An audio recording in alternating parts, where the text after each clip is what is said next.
നമ്മുടെ കേരളത്തിലെ ഏറ്റവും ചൂടുപിടിച്ച ഹോട്ട് സീറ്റുകൾ എന്ന് പറയുന്ന 3 മണ്ഡലങ്ങൾ തിരുവനന്തപുരം, ആലപ്പുഴ, തൃശ്ശൂർ. ഈ മൂന്നിടത്തും BJP അത്ഭുതങ്ങൾ സൃഷ്ടിക്കുക. ഒരു ഇടതുപക്ഷ നിരീക്ഷകൻ എന്ന നിലയിൽ പിയേഴ്സൺ മാഷ് എങ്ങനെയാണ് ഈ 3 മണ്ഡലങ്ങളിലെ രാഷ്ട്രീയ പോരാട്ടത്തെ വിലയിരുത്തുന്നത്? ഈ 3 മണ്ഡലങ്ങളും BJPയെ സംബന്ധിച്ചിടത്തോളം വളരെ പ്രതീക്ഷ നൽകുന്ന മണ്ഡലങ്ങളാണ്. എനിക്ക് തോന്നുന്നതിൽ തിരുവനന്തപുരമാണ് BJPക്ക് എപ്പോഴും കൂടുതൽ സാധ്യത. കുറച്ച് കാലമായിട്ട് നമ്മളുടെ ഇലക്ഷൻ ചരിത്രം പരിശോധിച്ചാൽ മനസ്സിലാക്കാം. അതങ്ങനെയാണ്. എനിക്ക് തോന്നുന്നത് എപ്പോഴും ആദ്യമായിട്ട് ജയിക്കാൻ സാധ്യതയുള്ള ഒരു പാർലമെൻറ്റ് സീറ്റ് എന്ന് പറയുന്നത് തിരുവനന്തപുരമായിട്ടാണ് ഞാൻ പലപ്പോഴും നിരീക്ഷിച്ചിട്ടുള്ളത്. അതായത് BJP ആദ്യമായിട്ട് കേരളത്തിൽ ജയിക്കുമ്പോൾ എവിടെയായിരിക്കും ജയിക്കാൻ സാധ്യതയുള്ളത്? അത് തിരുവനന്തപുരത്താണ് എന്നാണ് എൻ്റെ ഇതുവരെയുള്ള രാഷ്ട്രീയ നിരീക്ഷണങ്ങളിൽ നിന്ന് ഞാൻ എത്തിച്ചേർന്നിരിക്കുന്ന ഒരു നിഗമനം എന്താണ് അതിൻ്റെ അടിസ്ഥാനം? അതിൻ്റെ അടിസ്ഥാനം എന്ന് പറയുന്നത് കേരളത്തിൽ BJP പാർലമെൻറ്റിലേക്ക് പോകും എന്ന സന്ദേശം നൽകിയത് തിരുവനന്തപുരമാണ്. കേരളവർമ്മ രാജ അല്ലെ, അദ്ദേഹം മത്സരിച്ച സമയത്താണ് അതിൻ്റെ സാധ്യതയുണ്ട്. അഭൂതപൂർവമായിട്ടുള്ള രീതിയിൽ വോട്ട് അദ്ദേഹത്തിന് നേടിയെടുക്കാനായിട്ട് കഴിഞ്ഞു എന്നുള്ളത്.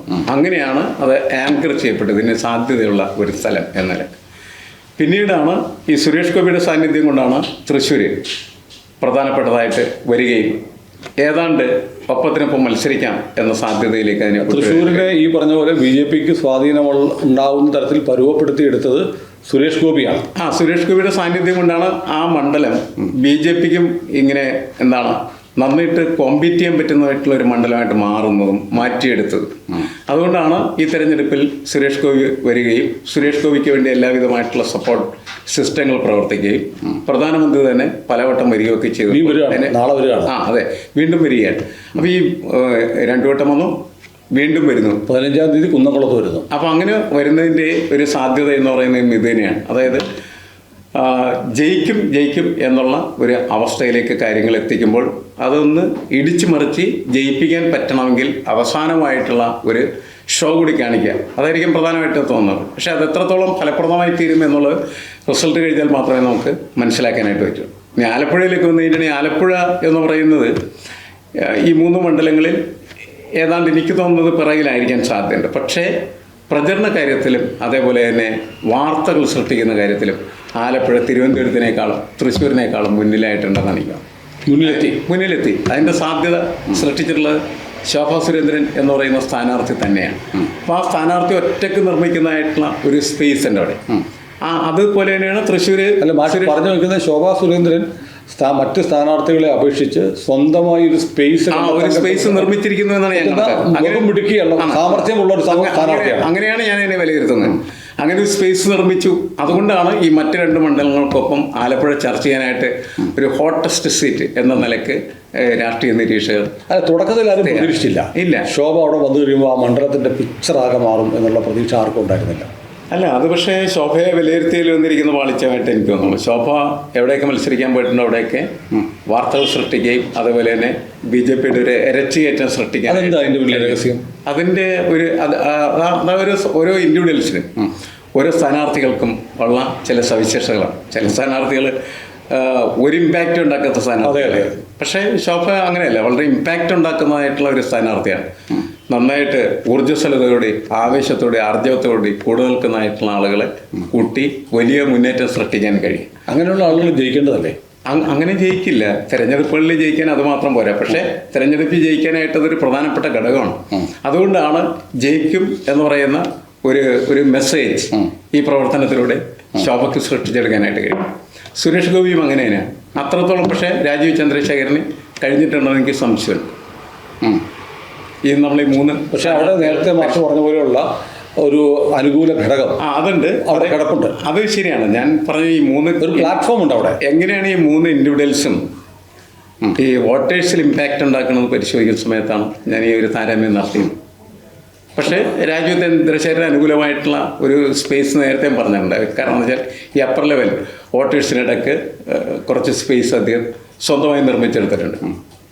3 കാൻഡിഡേറ്റ് നമ്മൾ പരിശോധിക്കുമ്പോൾ അവരുടേതായിട്ടുള്ള കോൺട്രിബ്യൂഷൻസ് അതിനകത്ത് പ്രധാനപ്പെട്ടത് തന്നെ. അല്ല പക്ഷേ ഞാൻ നോക്കുന്നത് ഇപ്പോൾ കേരളത്തിൽ ഇടതുപക്ഷം അല്ലെങ്കിൽ വലതുപക്ഷം, UDF അല്ലെങ്കിൽ LDF ഇങ്ങനെ മാത്രം പറഞ്ഞുകൊണ്ടിരിക്കുന്ന ഒരു പൊതുചിത്രമാണ്, അല്ലെങ്കിൽ അങ്ങനെ ഒരു നാരേറ്റീവാണ് ഉള്ളത്. അതിൽ നിന്ന് ചുരുങ്ങിയത് ഈ 3 മണ്ഡലങ്ങളിലും എങ്കിലും പ്രധാന മത്സരം NDAയുമാണ് അല്ലെങ്കിൽ BJPയുമായി ആണെന്ന തരത്തിലേക്ക് ഈ ഒരു രാഷ്ട്രീയ ചിത്രം മാറിയിട്ടുണ്ടല്ലോ. എന്തായിരിക്കും അതിന് കാരണം? അല്ല, അതിൻ്റെ ഒരു പ്രശ്നം എന്താണെന്ന് വെച്ചാൽ, നമ്മുടെ പാർലമെൻ്ററി രാഷ്ട്രീയത്തിൽ ഭരണകക്ഷി കഴിഞ്ഞാൽ പിന്നെ പ്രതിപക്ഷം എന്ന് പറയുന്ന ഒരു സ്പേസാണ് ഉള്ളത്. ആ സ്പേസ് കഴിഞ്ഞു വരുന്ന ആളുകൾക്ക് കാര്യമായിട്ടുള്ള ഇമ്പാക്റ്റ് ഉണ്ടാക്കാനായിട്ട് പറ്റാറില്ല എന്നുള്ളത്. അപ്പോൾ അതുകൊണ്ട് കേരളത്തിലെ രാഷ്ട്രീയം നമ്മളെപ്പോഴും ചർച്ച ചെയ്യുന്ന സമയത്ത് ഭരണകക്ഷി, അത് കഴിഞ്ഞാൽ പ്രതിപക്ഷം എന്ന് പറയുന്ന രണ്ട്, ഒന്നില്ലെങ്കിൽ ഇടതുപക്ഷം അല്ലെങ്കിൽ കോൺഗ്രസ് മുന്നണി എന്ന നിലക്ക് മാത്രമാണ് ചർച്ച ചെയ്യപ്പെട്ടു വന്നത്. BJP അതിനിടയ്ക്ക് ഇടിച്ചു കയറുകയാണ് ചെയ്യുന്നത്. ഇടിച്ചു കയറാനായിട്ടുള്ള ഒരു സാധ്യത അവർക്ക് കേന്ദ്രത്തിൽ നിലനിൽക്കുന്നതായിട്ടുള്ള ഭരണവും, അതേപോലെ തന്നെ കേരളത്തിൽ RSSൻ്റെയും അതുപോലെ BJPയുടെയും സംഘടനാ സംവിധാനങ്ങൾ, അതിൻ്റെ ശക്തി വർദ്ധിക്കുന്നതിനനുസരിച്ചിട്ടാണ് ഈ ത്രികോണ മത്സരം എന്ന നിലയിലേക്ക് ഈ കാര്യങ്ങളെ കൊണ്ടുവരാനായിട്ട്. ഇപ്പോൾ പലപ്പോഴും ചർച്ച ചെയ്യുന്ന സമയത്ത് നിരീക്ഷകർ 15% വോട്ട് BJPക്ക് എന്ന് പറഞ്ഞ സമയത്ത് ത്രികോണ മത്സരത്തിന് പ്രസക്തിയിലാണ്. 15% കിട്ടുന്നുള്ളെങ്കിൽ 15% അപ്പുറത്തേക്ക് പോകുന്ന സമയത്ത് മാത്രമാണ് ത്രികോണ മത്സരത്തിലേക്ക് വരുന്നത്. കാരണം ചുരുങ്ങിയത് ഈ 3 മണ്ഡലങ്ങളെങ്കിലും 15% അപ്പുറത്തേക്ക് പോകും. അതുകൊണ്ടാണല്ലോ അങ്ങനത്തെ ഒരു നിരീക്ഷണത്തിലേക്ക് എത്തുന്നത്. ഞാൻ പറയുന്നത് എന്താണെന്ന് വെച്ച് കഴിഞ്ഞിട്ടുണ്ടെങ്കിൽ, കേരളത്തിൻ്റെ ഒരു പൊളിറ്റിക്കൽ ഷെനാരിയോ നമ്മൾ പരിശോധിച്ച് കഴിഞ്ഞാൽ അവിടെ ഭരണകക്ഷി കഴിഞ്ഞ് പിന്നെ പ്രതിപക്ഷം കഴിഞ്ഞിട്ട് കുറച്ച് താഴെയാണ് ബാക്കിയുള്ള കക്ഷികളെല്ലാം വരുന്നത്. എല്ലാ സ്ഥലത്തും അങ്ങനെ. ഇപ്പോൾ തമിഴ്നാട് എടുക്കുന്ന സമയത്ത് തമിഴ്നാട് DMK ഇല്ലാതെ വരുന്ന സമയത്താണ് BJP അതിനെ അതിൻ്റെ ഒരു റെപ്രസെൻറ്റേഷനിലേക്ക് വരാൻ വേണം. എന്ന് വെച്ചാൽ പ്രതിപക്ഷമായിട്ട് BJP വരുന്ന അങ്ങനെയാണ്. DMK പിടിച്ചു നിൽക്കുകയാണെങ്കിൽ BJPക്ക് കടന്നു വരാൻ അപ്പോഴും സാധ്യത കുറവാണ്. നമ്മുടെ LDF കൺവീനർ EP ജയരാജൻ തെരഞ്ഞെടുപ്പ് നടപടികളൊക്കെ ആരംഭിക്കുന്ന സമയത്ത് തന്നെ പറഞ്ഞു, കേരളത്തിൽ മത്സരം BJPയും LDFും തമ്മിലാണെന്ന് പറഞ്ഞു. അതിലൊരു കഴമ്പുണ്ടോ? അല്ലേ, അങ്ങനെ രാഷ്ട്രീയ കാലാവസ്ഥ പതിയെ അങ്ങനെ മാറുന്നുണ്ടോ? അങ്ങനെ മാറിയിട്ടുണ്ടെന്ന് നമുക്ക് പറയാൻ പറ്റില്ല ശരിയും, അങ്ങനെ പൂർണ്ണമായിട്ടുണ്ട്. പക്ഷേ EP ജയരാജൻ്റെ പ്രസ്താവനയിൽ എന്തായാലും ചിലപ്പോൾ മറിച്ചിട്ട് മാറ്റിക്ക് അകത്ത് നടക്കുന്ന ചർച്ചയുടെ ഒരു പ്രതിഫലനം വേണമെങ്കിൽ ഉണ്ടാകാം. നമ്മൾ വെറുതെ അയാൾ മണ്ടത്തരം വിളിച്ചു പറയാണ് എന്ന് പറഞ്ഞതിൽ കഥയില്ല. കാരണം പല സ്ഥലങ്ങളിലും ചിലപ്പോൾ BJPയും CPM തമ്മിലുള്ള നേരിട്ടുള്ള പോരാട്ടത്തിൻ്റെ വേദിയായിട്ട് വേണമെങ്കിൽ വന്നിട്ടുണ്ടാകാം. ഞാൻ അവരുടെ വിലയിരുത്തൽ എങ്ങനെയായിരിക്കും എന്ന് പരിശോധിക്കുന്ന സമയത്താണ്. പൊതുവെ ചിത്രം അങ്ങനെയല്ല. ഇന്ന് പൊളിറ്റിക്കലായിട്ട് പക്ഷേ CPM എന്ന് പറയാൻ പാടില്ല. കാരണം എന്താണ്, കോൺഗ്രസിന് പകരമായിട്ട് BJPയെ സ്ഥാപിച്ചു കഴിഞ്ഞാൽ പ്രതിപക്ഷമായിട്ട് വരുന്നത് പിന്നെ BJP തന്നെയാണ്. അപ്പോൾ ഒരു ഭരണകക്ഷിയെ സംബന്ധിച്ചിടത്തോളം എതിരാളികൾ ആരായാലും പ്രശ്നമില്ല.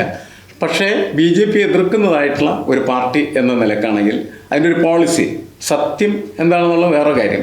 ഇവരൊരു പൊളിറ്റിക്കൽ സ്ട്രാറ്റജി എന്ന നിലക്ക് അങ്ങനെ പറയാൻ പാടില്ലാത്തതാണ് ഈ ജയരാജൻ. അതൊക്കെ പറയും. അപ്പോൾ എനിക്ക് ജയരാജൻ പറഞ്ഞത് പാർട്ടി ചർച്ചകളുടെ ഒരു പ്രതികരണം ഉണ്ടാകാം എന്നാണ് ഞാൻ കരുതുന്നത്. അപ്പോൾ അങ്ങനെയാണെങ്കിൽ പല സ്ഥലത്തും അത്തരത്തിൽ മത്സരങ്ങൾ മാറിയിട്ടുണ്ടാകാം. ഇതെല്ലാം നമുക്ക് ഇലക്ഷൻ കഴിഞ്ഞാൽ വസ്തുതയല്ലേ. പണ്ടത്തെ പോലെ ഈ എഴുതിത്തള്ളി മാറ്റി നിർത്താവുന്ന ഒരു ഘടകമായിട്ടല്ല ഇപ്പൊ BJP. അല്ല, അതിന് കാരണമുണ്ടല്ലോ. കേന്ദ്രത്തിൽ 2 വട്ടം ഭരിച്ചു, ഇനി 3-ാം വട്ടം ഭരിക്കാനായിട്ട് വരുന്നു എന്ന് കണക്കാക്കപ്പെടുന്നു. പലരും പറയാറുണ്ട്, കഴിഞ്ഞ തെരഞ്ഞെടുപ്പിൽ ഈ BJPക്ക് അനുകൂലമായി ഒരു മൂവ്മെന്റോ അല്ലെങ്കിൽ ഒരു മൊമെന്റോ ഉണ്ടാകാൻ കാരണം ശബരിമലയായിരുന്നു എന്നാണ്. ശബരിമല പ്രക്ഷോഭം. ഇപ്പൊ ശബരിമലയൊന്നുമില്ല. എന്നിട്ടും BJP ഈ പറഞ്ഞ ഈ 3 മണ്ഡലങ്ങൾക്ക് പുറമെ പാലക്കാടും പത്തനംതിട്ടയും ഒക്കെ BJPക്ക് ഒരു വലിയൊരു പുഷ് കിട്ടുന്നുണ്ട്. അപ്പോൾ ശബരിമല പോലെയുള്ള അതിവൈകാരിക പ്രശ്നങ്ങളൊന്നും ഇല്ലാതെ തന്നെ BJP കുറേ കൂടെ മുന്നോട്ട് വന്നിട്ടില്ലേ ഈ തെരഞ്ഞെടുപ്പിൽ? അല്ല, അതിൻ്റെ കാരണം ഇതാണ്. 2 വട്ടം കേന്ദ്രം ഭരിച്ച ഒരു സർക്കാർ 3-ാമതും ഭരണത്തിലേക്ക് വരും എന്ന് പ്രതീക്ഷിക്കപ്പെടുന്ന സർക്കാർ. അതിലേക്ക് സ്വാഭാവികമായിട്ടും ഈ രാഷ്ട്രീയ പ്രവർത്തകർ എന്ന് പറയുന്നതായിട്ടുള്ള സംഘത്തിൻ്റെ ഒരു ഒഴുക്ക് നമുക്ക് കാണാൻ കഴിയും. മാത്രമല്ല, പല സ്ഥലത്തും BJP ചെയ്തുകൊണ്ടിരിക്കുന്നത് കോൺഗ്രസിൽ നിന്ന് അവരുടെ പല പ്രമുഖരായിട്ടുള്ള നേതാക്കളെ, ഇപ്പോൾ ഒരു സംസ്ഥാനത്ത് ഒരു പാർട്ടി പൊളിയാണ്. ഇപ്പോൾ BJPയിലേക്ക് പോകുന്ന ആളുകൾ കോൺഗ്രസ്സുകാർ മാത്രമല്ല. ഇപ്പോൾ ബംഗാളും ത്രിപുരയൊക്കെ എടുത്തു കഴിഞ്ഞാൽ അവിടെ പൊളിഞ്ഞു പോയ പാർട്ടിയുടെ ഭാഗമായി നിൽക്കുന്നത് എന്ന് വെച്ചാൽ CPMയുടെ ഭാഗത്ത് നിന്ന് പല ആളുകളും BJPയിലേക്ക് പോയിട്ടുണ്ട്. അപ്പോൾ സാധാരണ രീതിയിൽ രാഷ്ട്രീയ പ്രവർത്തകരിൽ ഒരു ഭാഗം അവരങ്ങനെ ആദർശാത്മകമായിട്ട് രാഷ്ട്രീയ പ്രവർത്തനം നടത്തുന്നവരല്ല. പ്രായോഗിക രാഷ്ട്രീയത്തിൻ്റെ ഭാഗമായിട്ട് ആരാണ് ജയിക്കുന്നത്, ആരാണ് അധികാരത്തിൽ വരാൻ സാധ്യതയുള്ളത്, അവരോടൊപ്പം നിൽക്കുക എന്ന് പറയുന്ന ഒരു പൊളിറ്റിക്കൽ മൈൻഡ് യഥാർത്ഥത്തിൽ രാഷ്ട്രീയ പ്രവർത്തകരിൽ ഉണ്ടെന്ന് നമ്മൾ കണക്കാക്കേണ്ടതാണ്. ഇപ്പോൾ നമ്മൾ പത്മജ വേണുഗോപാലിനെ പോലുള്ള ആളുകളൊക്കെ പോകുന്ന സമയത്ത് ആ സാധ്യത ഡെവലപ്പ് ചെയ്തതിൻ്റെ പേരിലാണ് അവർ പോകുന്നതെന്നാണ് ഞാൻ മനസ്സിലാക്കുന്നത്. അതാണ് പ്രശ്നം. അത് മുദ്രാവാക്യമുണ്ട്, ഇന്നത്തെ കോൺഗ്രസ് നാളത്തെ BJP എന്ന് പറയുന്ന മുദ്രാവാക്യം ഉണ്ടെന്നുള്ളത് ശരിയാണ്. പക്ഷേ അങ്ങനെ പോകുന്നതൊക്കെ എന്തുകൊണ്ടെന്ന് വെച്ചാൽ ഈ സാധ്യത മുന്നിൽ കണ്ടുകൊണ്ടാണ്. നമ്മൾ ഭരണം മാത്രമല്ലല്ലോ.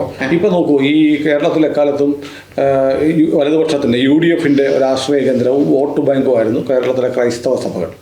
ഇടുക്കി രൂപതയും താമരശ്ശേരി രൂപതയും അടക്കം രണ്ടുപേരെങ്കിലും പരസ്യമായി ധൈര്യം കാണിച്ചു. കേരള സ്റ്റോറി എന്നുള്ള സിനിമ ഈ തെരഞ്ഞെടുപ്പ് കാലത്ത് അവരുടെ KCYM യുവാക്കളെ, ചെറുപ്പക്കാരെ, വിദ്യാർത്ഥികളെയൊക്കെ കാണിക്കുന്നുള്ള തീരുമാനമായി മുന്നോട്ട് വന്നു. അപ്പോൾ ഈ ക്രൈസ്തവ സഭയ്ക്ക് അവരുടെ നിലനിൽപ്പിനെ ബാധിക്കുന്ന ചില പ്രശ്നങ്ങൾ രാഷ്ട്രീയമായി എന്തു ചലനം ഉണ്ടാക്കിയാലും വേണ്ടില്ല എന്ന തരത്തിലേക്ക് ധൈര്യപൂർവ്വം മുന്നോട്ട് വരാൻ കഴിയുന്നുണ്ട്. വലിയ സമ്മർദ്ദം അവരുടെ പേരിലുണ്ട്. താമരശ്ശേരി രൂപതയെ കൊണ്ട് തീരുമാനം മാറ്റിക്കാനൊക്കെ ശ്രമിക്കുന്നുണ്ട്. പക്ഷേ ഇടുക്കി അതിശക്തമായി അവരുടെ പള്ളികളിൽ കേരള സ്റ്റോറി എന്നുള്ള സിനിമ കാണിച്ചു. അപ്പോൾ ക്രൈസ്തവ സഭകളിൽ ഒരു അരക്ഷിതാവസ്ഥ ഉണ്ടാവുകയും അവർ പതുക്കെ BJP പക്ഷത്തേക്ക് മാറുകയും ചെയ്യുന്ന ഒരു ട്രെൻഡ് ഇപ്പോൾ ക്രിസ്ത്യൻ എന്നൊക്കെ പറയുന്നുണ്ടല്ലോ. അങ്ങനെയുള്ള ആളുകളുടെ എണ്ണം കൂടി വരിക. അല്ല, അതിൻ്റെ പ്രധാനപ്പെട്ട കാരണം ഈ ക്രൈസ്തവ സഭയെ സംബന്ധിച്ചിടത്തോളം അവരുടെ എല്ലാവിധമായിട്ടുള്ള പരിപാടികൾക്കും എല്ലാ കച്ചവട താല്പര്യങ്ങൾക്കും അല്ലെങ്കിൽ മതപര താല്പര്യങ്ങൾക്കൊക്കെ അവർക്ക് സഹായിയായി നിന്നിരുന്ന കോൺഗ്രസ് ആയിരുന്നു. നമുക്ക് സ്വാതന്ത്ര്യം ലഭിച്ചതിന് ശേഷം കോൺഗ്രസ് എന്ന് പറഞ്ഞാൽ അധികാരത്തിൻ്റെ കേന്ദ്രമായിരുന്നു. അപ്പോൾ ആ അധികാരത്തിൻ്റെ കേന്ദ്രമായിട്ടാണ് അവർ നിരന്തരമായിട്ട് ഇങ്ങനെ മുട്ടി നിന്നിരുന്നത്, അവരായിരുന്നത്. പക്ഷേ കേന്ദ്രത്തിൽ കോൺഗ്രസ് ഇല്ലാതാവുകയും മറ്റ് പല സംസ്ഥാനങ്ങളിൽ തന്നെ കോൺഗ്രസ് എന്ന് പറയുന്ന അധികാരത്തിൻ്റെ ഭാഗമാകില്ല എന്ന് ഉറപ്പുവരികയും ചെയ്ത ഘട്ടത്തിൽ ഓരോരോ സംസ്ഥാനത്തും അവരെ ഉപേക്ഷിക്കാനായിട്ട് ക്രൈസ്തവ സഭ തീരുമാനിച്ചിട്ടുണ്ടെന്നാണ് ഞാൻ മനസ്സിലാക്കുന്നത്. കേരളത്തിലും അതിന് വലിയ ചാഞ്ചാട്ടമില്ല. കാരണം എന്ന് വെച്ചാൽ BJP അവരോട് അടുക്കാനായിട്ട് ശ്രമിക്കുന്നു, BJPയുടെ താല്പര്യങ്ങൾക്കനുസരിച്ച്. അതുപോലെ തന്നെ സഭയുടെ താല്പര്യങ്ങൾ BJP വഴി നടക്കുകയാണെങ്കിൽ ആകട്ടെ എന്ന് വിചാരിക്കാനായിട്ട് അവർക്കെന്താ കുഴപ്പം? പ്രത്യേകിച്ച് വേറെ വിഘാതങ്ങളൊന്നുമില്ലല്ലോ. അങ്ങനെ വന്നാൽ ആലപ്പുഴയിലും തൃശ്ശൂരും അല്ല. പക്ഷേ നമ്മൾ പറയുന്നത് പോലെ ഒരു മത മേലധ്യക്ഷന്മാരും പറയുന്നതനുസരിച്ച് ആ മതത്തിലുള്ള മുഴുവൻ ആളുകളും വോട്ട് ചെയ്യുന്ന രീതിയില്ല. നേരത്തെ മുമ്പില്ല, എങ്കിലും കുറച്ചും കൂടി ഭേദമായിരുന്നു മുമ്പ്. കാരണം എന്ന് വെച്ചാൽ ഇടയലേഖനങ്ങൾ എഴുതിയാൽ അവർക്ക് സാധ്യത അല്ല. ഇപ്പം പക്ഷേ ഇടയലേഖനങ്ങൾ എഴുതിയിട്ട് കാര്യമില്ല. ശരി, മുൻപ് അങ്ങനെയല്ല. ഇടയലേഖനങ്ങൾക്കൊക്കെ വലിയ സാധ്യതകളുണ്ടായിരുന്നു. തൃശ്ശൂർ കാണുന്നൊരു ചിത്രം, നമ്മൾ തൃശ്ശൂരായിട്ട് തൊട്ടടുത്ത ജില്ലയായതുകൊണ്ട് നമ്മൾ നിരന്തരം അവിടുത്തെ ആളുകളായിട്ട് കിടക്കും ബന്ധപ്പെടുന്നുണ്ട്. അപ്പോൾ മനസ്സിലാവുന്നൊരു കാര്യം, ഈ ഒരു ബൂത്തിൽ ഒരു 10 ക്രൈസ്തവ വോട്ടുകൾ പുതുതായി BJPക്ക് അനുകൂലമായി കണ്ടെത്താൻ കഴിയുന്ന, മിനിമം 10 കണ്ടെത്താൻ കഴിയുന്ന ഒരു സാഹചര്യം ഉണ്ടെന്നാണ് അവിടെ തെരഞ്ഞെടുപ്പ് രംഗത്ത് പ്രവർത്തിക്കുന്ന നമുക്കറിയാവുന്ന. അങ്ങനെയാണ് ഈ വോട്ട് മാറുന്നത്.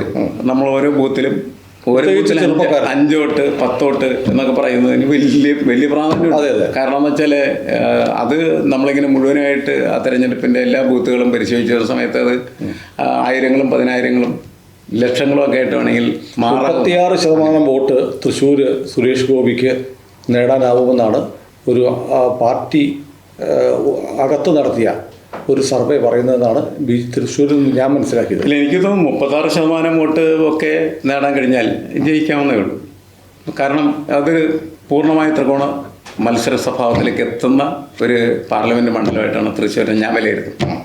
അപ്പോൾ അവിടെ 36% മതിയാവും ജയിക്കാനായിട്ട്. ഈ 2 മണ്ഡലത്തിലും ശ്രദ്ധിക്കപ്പെട്ടൊരു കാര്യം എന്ന് വെച്ചാൽ അവിടെ കോൺഗ്രസിൻ്റെ സിറ്റിംഗ് സീറ്റാണ് തിരുവനന്തപുരം. അതെ, ഈ രണ്ടിടത്തും രണ്ടാം സ്ഥാനത്തേക്ക് ഇടതുപക്ഷ സ്ഥാനാർത്ഥികൾ, രണ്ടും CPI ആണ്. തിരുവനന്തപുരത്ത് പന്ന്യൻ രവീന്ദ്രനും ശശി തരൂരിനേക്കാളും മികച്ച പെർഫോമൻസിലേക്ക് പന്ന്യൻ വരുന്നു. തൃശ്ശൂർ സുനിൽകുമാർ വരുന്നു എന്ന് പറയുന്നു.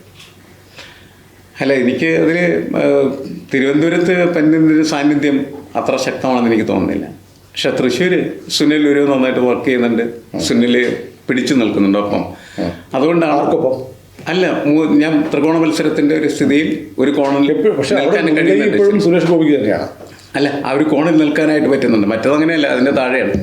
അവിടെ ഈ പറഞ്ഞവരെ നേരത്തെ EP ജയരാജൻ പറഞ്ഞ പോലെ മത്സരം എന്ന് പറയുന്നത് കോൺഗ്രസും അതേപോലെ തന്നെ BJP തമ്മിലായി മാറി. അവിടെ മുരളി വന്നതിൽ നമ്മുടെ അനിൽ അക്കര ഉൾപ്പെടെയുള്ള ആളുകൾ മുരളി വിരുദ്ധ ഗ്രൂപ്പിൻ്റെ ഭാഗമാണ്.